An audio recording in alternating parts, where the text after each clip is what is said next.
Obviously, it was a big weekend in LA, and we were watching local LA news, which I thought was a fascinating version of it. They were talking about a lot of the issues coming from the lack of police. At the same time, Governor Newsom had said that President Trump had manufactured a crisis and was inflaming conditions. This is in reference to him activating and federalizing National Guard to go and help out with the situation that had become worse over several days. Gavin Newsom is saying that they will be filing a federal lawsuit against the Trump administration today. Look, I think President Trump got to get this to get and it chilled out a little bit yesterday. Got to get a hold on this, though.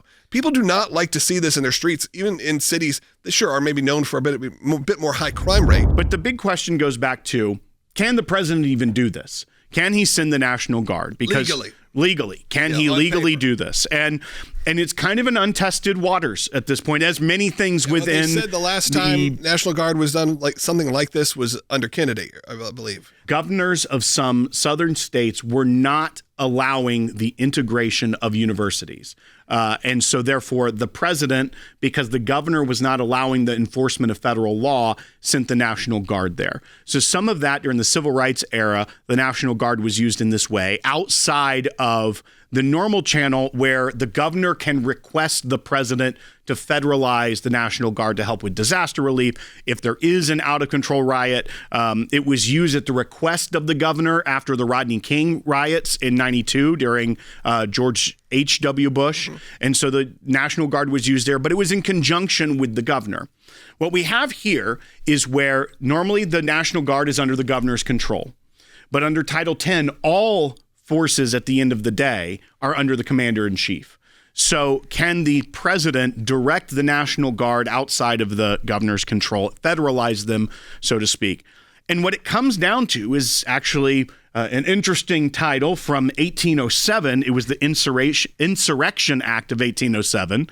We're going that far back. But that is a part of Title 10, which is how the armed forces are to be conducted under federal law. I think what President Trump is trying to do is send in more of the good guys, more people that want to calm the situation down. And I don't understand how Gavin Newsom thinks that sending in more police is somehow antagonistic. The only way that you can think that sending in more police is antagonistic is if you hate the police.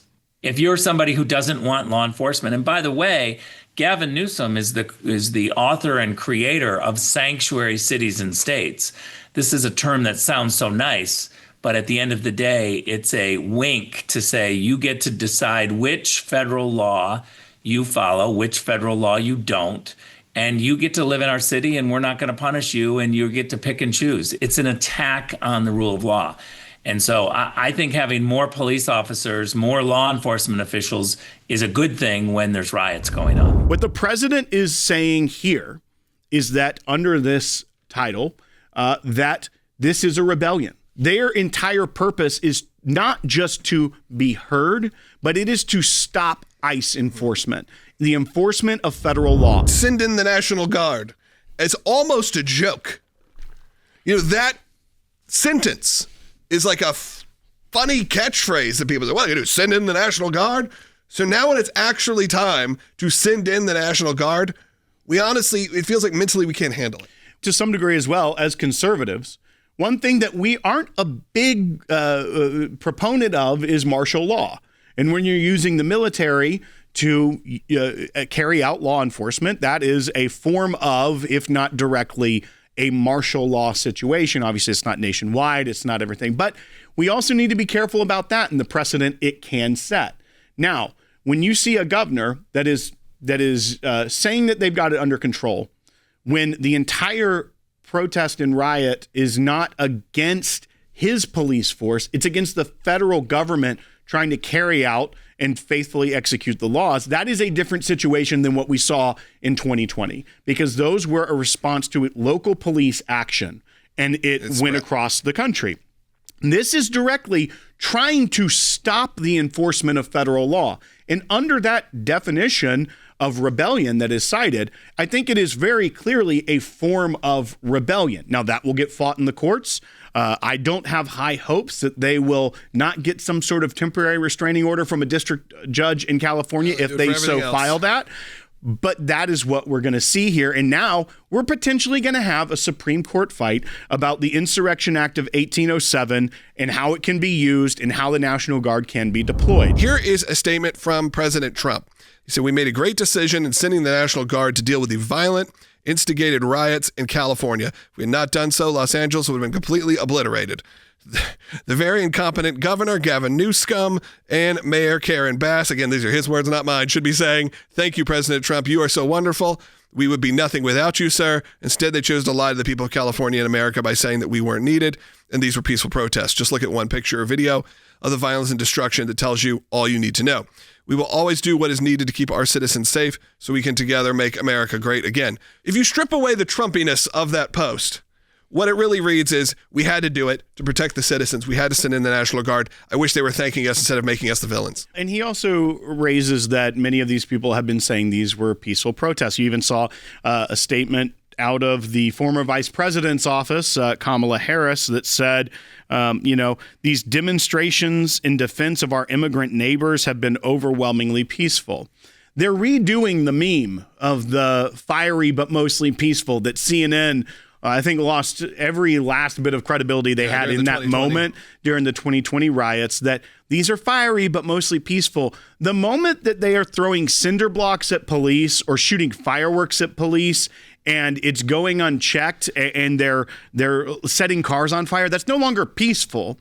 That is causing property damage, potential life-threatening damage. They're throwing bird scooters off overpasses at police cars. That's not peaceful.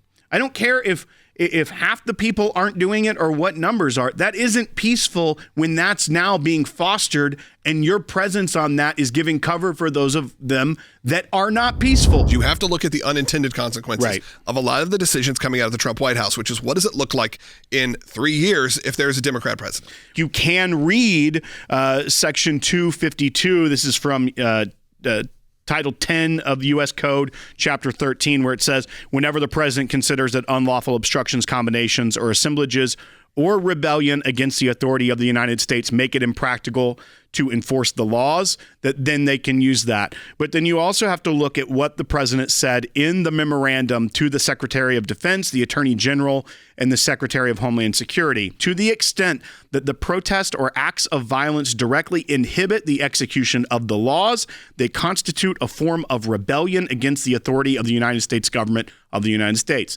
That is using the language of the Insurrection Act, which was codified under Title 10 of the U.S. Code.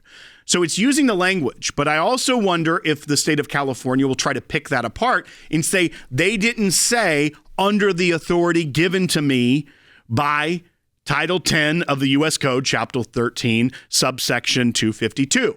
So this is going to have a fight in court, and it's in California in a federal court.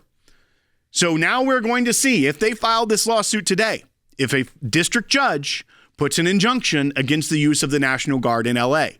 This has become, what was a dangerous situation is now become a huge political fight.